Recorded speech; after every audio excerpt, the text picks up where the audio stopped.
Big Boss season 7 Malayalam episode 72 review. ഷാനവാസും പെൺകുട്ടിമാരും അങ്ങനെ രണ്ടായി തിരിഞ്ഞിരിക്കുന്നു. അതിരാവിലെ തന്നെ ഷാനവാസ് ആദിലയോട് പറയുന്നുണ്ടായിരുന്നു, നിങ്ങൾ മെയിൽ ഷോവിനിസ്റ്റ് എന്ന് ചർച്ച ചെയ്ത് പ്രേക്ഷകരുടെ മുമ്പിൽ എൻ്റെ പേരെടുത്തിട്ട് ശരിയായില്ല എന്നും അത് വേണമെങ്കിൽ ഒരു മാസം കഴിഞ്ഞിട്ട് ഇവിടുന്ന് പോയി കഴിഞ്ഞതിന് ശേഷം എടുത്തിട്ടാൽ മതിയായിരുന്നു എന്നും ഷാനവാസ്. ഇന്നത്തെ നോമിനേഷനിൽ ഷാനവാസിന്റെ പേര് ആദിലയോ നൂറിയോ ഉപയോഗിച്ചതായി ഷാനവാസിന് മനസ്സിലായി. കാരണം ബിഗ് ബോസ് തന്നെ ഒരു ചെറിയ കളി കളിച്ചു. ആദില ഉപയോഗിച്ച ഒരു പദപ്രയോഗം മെയിൽ ഷോവിനിസ്റ്റ് എന്ന വാക്ക് ആദില നോമിനേഷനിൽ ഉപയോഗിച്ചിരുന്നു. അത് പറഞ്ഞിട്ടാണ് ബിഗ് ബോസ് ഷാനവാസിന്റെ പേര് നോമിനേഷനിൽ പറഞ്ഞത്. അപ്പോൾ തന്നെ ഷാനവാസിന്റെ കത്തി പെൺകുട്ടിമാരിൽ ഒരാളാണ് തന്നെ ചതിച്ചതെന്ന്. നൂറിയുടെ ആദിലയോടൊക്കെ ഷാനവാസ് വൈകിട്ടതിനെ പറ്റി തർക്കിക്കുന്നുണ്ടായിരുന്നു. തന്നെ ഉപയോഗിക്കുകയായിരുന്നുവെന്നും തന്റെ മക്കളെ പോലെയാണ് താൻ അവരെ കരുതിയതെന്നും നിവിന്റെ കാര്യത്തിലും പല കാര്യത്തിൽ താൻ അവർക്ക് വേണ്ടിയിട്ടാണ് സംസാരിച്ചതെന്നും ഷാനവാസ് അനീഷിനോട് പറയുന്നുണ്ടായിരുന്നു. താനല്ല ഷാനവാസിനെ നോമിനേഷൻ ചെയ്തതെന്ന് ആദില ഷാനവാസിനോടും നൂറിയോടും ലക്ഷ്മിയോടും ഒക്കെ പറയുന്നുണ്ടായിരുന്നു. പച്ചക്കള്ളമാണ് ആദില പറഞ്ഞത്. എല്ലാ കാര്യത്തിലും തന്റെ അടുത്തോടെ പറയുന്ന ആദില എന്തുകൊണ്ടാണ് സത്യം പറയാത്തത്? ഷാനവാസ് ബ്ലാക്ക് മെയിൽ ചെയ്യുന്നു എന്ന്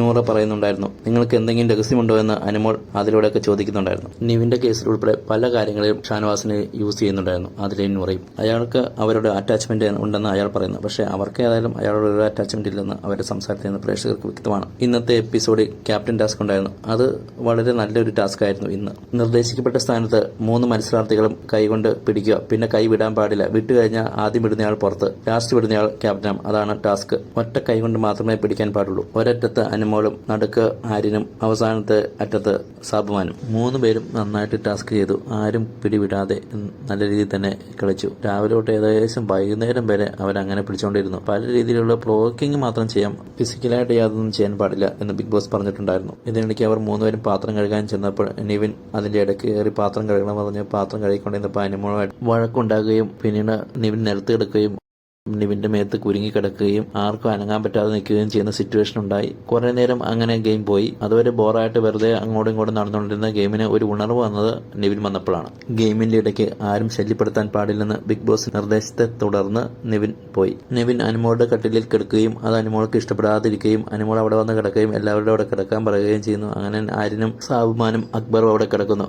അക്ബറിനോട് അനുമോൾ പറഞ്ഞു, ഞാൻ ഇവരോടാണ് കിടക്കാൻ പറഞ്ഞത്, നിങ്ങളോടല്ല എന്ന് പറഞ്ഞ് വീണ്ടും തർക്കങ്ങൾ. അതിനിടയ്ക്ക് അനുമോൾക്ക് മൂത്രം ഒഴിക്കാൻ പോകണം എന്നൊക്കെ പറഞ്ഞ് അനുമോൾ പറയുന്നുണ്ടായിരുന്നു. അപ്പോൾ ആര്യം പറയുന്നുണ്ടായിരുന്നു, വേണമെങ്കിൽ ഇത് കൈവിട്ടിട്ട് പോയി മൂത്രം ഒഴിച്ചോ, ഞങ്ങൾക്ക് കുഴപ്പമില്ല, ഞങ്ങളാണെങ്കിൽ അങ്ങനെ ചെയ്തേനെന്ന്. ബിഗ് ബോസിന് അവസാനം മനസ്സിലായി ഇത് ഇങ്ങനെ പോയാൽ കളി ഇപ്പോഴങ്ങ് തീരുന്നത്. ബിഗ് ബോസ് പറഞ്ഞു, പ്ലാസ്മ ടിവിയുടെ മുമ്പിൽ വെച്ച് 3 പേരും കൈ ഷോൾഡറിന് നേരെ സ്റ്റഡിയായിട്ട് നിർത്തണം. കൈ താഴ്ത്തിയാലോ കയറി നിന്ന് വിട്ടാലോ തോൽക്കും. അനുമോളുടെ കൈ താഴേക്ക് പോകുന്നുണ്ടായിരുന്നു. അങ്ങനെ അനുമോൾ ഔട്ടായി. അനുമോൾ സമ്മതിക്കുന്നുണ്ടായിരുന്നില്ല. ലക്ഷ്മിയൊക്കെ പലതവണ പറഞ്ഞു അനുമോളിന്റെ കൈ താഴേക്ക് പോകുന്നു. അതിലൂടെ തീരുമാനമെടുക്കാൻ ബിഗ് ബോസ്. അങ്ങനെ അതിലൂടെ തീരുമാനത്തിൽ അനുമോൾ ഔട്ടായി. അടുത്ത ആര്യനും സാബുമാനും തമ്മിലായിരുന്ന മത്സരം.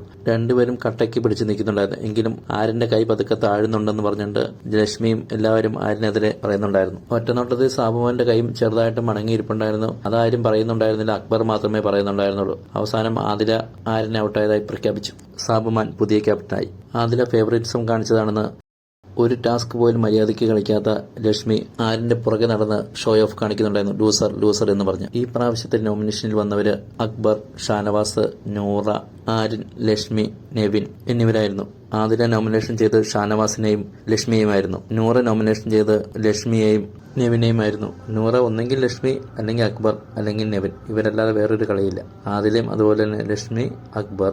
ഇപ്പോൾ ഒന്ന് മാറ്റിപ്പിടിച്ചു ഷാനവാസ്. അനീഷ് ഷാനവാസിനെയും നൂറയും, അക്ബറും സെയിം തന്നെ ഷാനവാസിനെയും നൂറയും, നെവിൻ സാബുവിനെയും അക്ബറിനെയുമാണ് നോമിനേഷൻ ചെയ്തത്. ഷാനവാസ് അക്ബറിനെയും ആര്യനെയുമാണ് നോമിനേഷൻ ചെയ്തത്. ലക്ഷ്മി ആദിലയും അക്ബറിനെയുമാണ് നോമിനേഷൻ ചെയ്തത്. സാബുമാൻ നെവിനെയും അക്ബറിനെയുമാണ് നോമിനേഷൻ ചെയ്തത്. ആര്യൻ അനുമോളെയും നൂറയുമാണ് നോമിനേഷൻ ചെയ്തത്. അനുമോൾ നെവിനെയും ആര്യനെയുമാണ് നോമിനേഷൻ ചെയ്തത്. പ്രേക്ഷകർ ശ്രദ്ധിക്കേണ്ടത് എത്രമാത്രം, നല്ല ഗെയിം കളിക്കുന്നവരെ അവിടെ നിർത്തുക, അല്ലാത്തവരെ പുറത്താക്കുക. വീഡിയോ ഇഷ്ടമായെങ്കിൽ സബ്സ്ക്രൈബും ലൈക്കും ഷെയറും ചെയ്യുക. നിങ്ങളുടെ ഇഷ്ടപ്പെട്ട മത്സരാർത്ഥികളെ പറ്റി കമന്റ് ചെയ്യുമോ?